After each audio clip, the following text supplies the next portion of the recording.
Irongate Castle is the third area you could explore in Witchfire.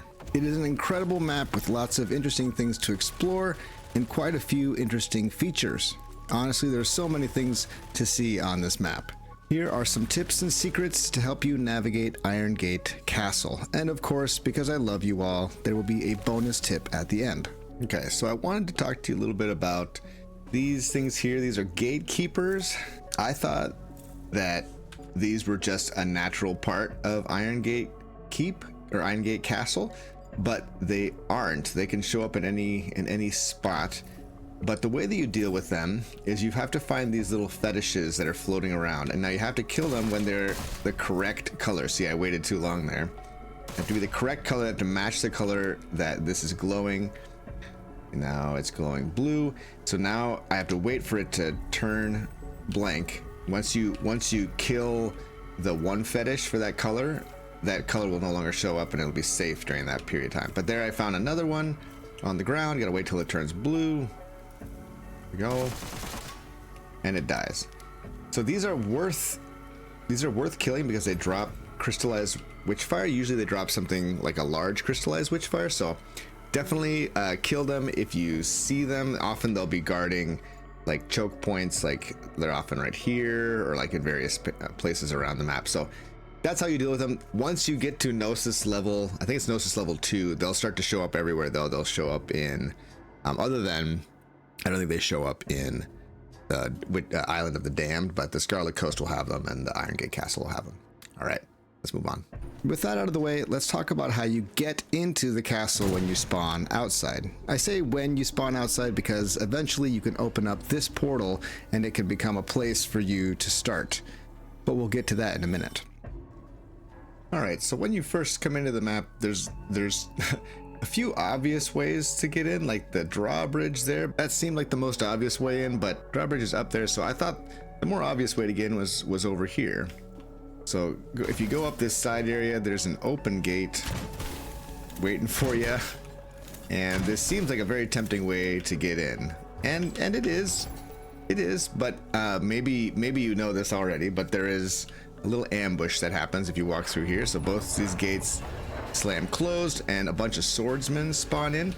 You can just fight the swordsmen if you want, but there's another way. You can just walk around the side here, and if you walk around the side, the swordsmen can't get to you. They're actually trapped inside, and you're safer. So that's just a little tip for you. If you want to get in the side way, don't need to worry about killing the swordsman. You can, if you do kill the swordsman, it gives you access to this room. Sometimes there's stuff in this room, like right now there's a portal in there. But if you clear out all the swordsmen, then there's a little corpse there that will accept your mysterious coins that you've been collecting, or strange coins, I should say. They are found a lot in the Scarlet Coast, but yeah, you can use those, and the corpse will then open up the gate. They give you a clue here. This item says dead guard by the castle's side gate might be interested in such a beauty. So they give you a bit of a clue there, but that's how you would get in if you use the side gate. It's not a bad way to get in at all, but you have to kind of deal with that group of swordsmen. Another way to get in is if you go underneath the bridge along the side of the castle here to where this waterfall is. You can go into this side tunnel, which on your map, it might be like a itinerant portal, or maybe even you spawned in here. You can get in this way. However, this door here requires something called an ornate key. The only ways to find that, in my experience, has been to do this event here, which I can show you. So if you're up here, this event is spawned. You come to this stump here and you summon the dead. Costs 5,000 volatile witchfire, which we have enough of. It spawns a pretty tough group of enemies that you have to kill. The main enemy that you have to kill will drop, I believe, a second Mysterium incantation as well as the ornate key. It is a very dangerous encounter though, so I would be careful about it.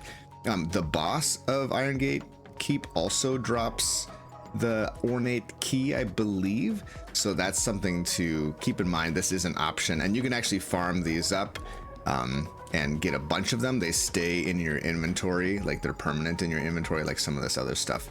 Volatile Witchfire goes away. Most of the relics go away, or they turn into gold if you manage to extract with them. But yeah, some of these other objects stay in your inventory, and the key does as well. All right, I'm gonna go ahead and try to summon this. Hopefully we survive. See how this goes.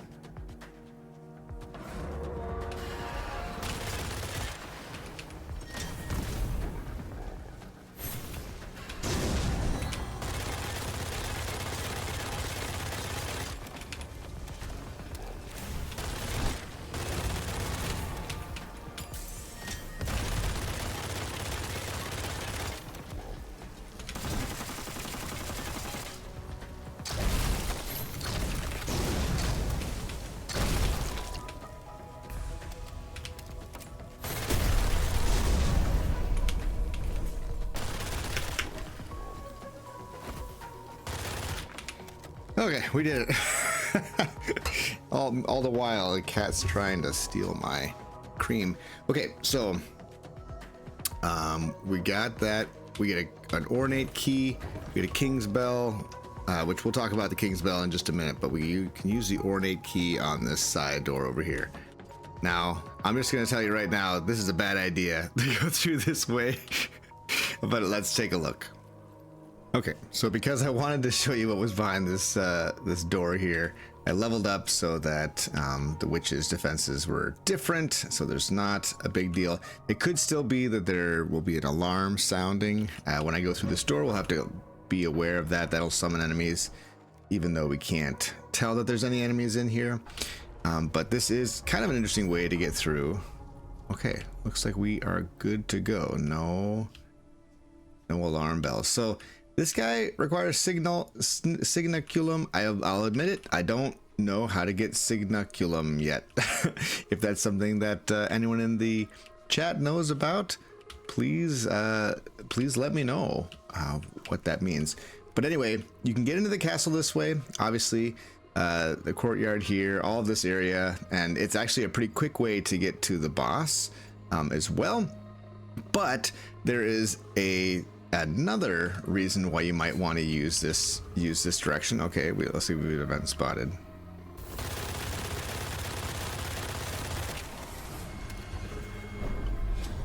Okay, we dealt with them. Not a huge deal. I want to show you something though, because in every map there is a hidden vault, and it requires a certain amount of gnosis leveled. And for us, this one is at level 3. There's a glitch here. This is supposed to be a wall. But at Gnosis 3, you can get into, or sorry, Gnosis 4 for this vault.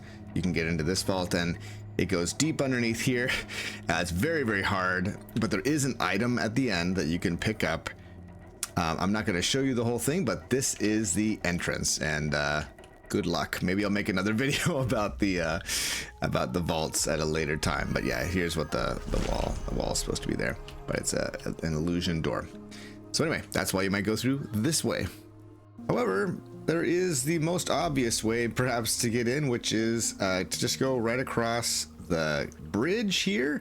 It does look like you can't get across, but if you have you might have picked up some king's bells. I believe the boss of the first familiar of the Scarlet Coast drops the king's bell, so you can use the king's bell and it lowers the drawbridge for you, which is super awesome.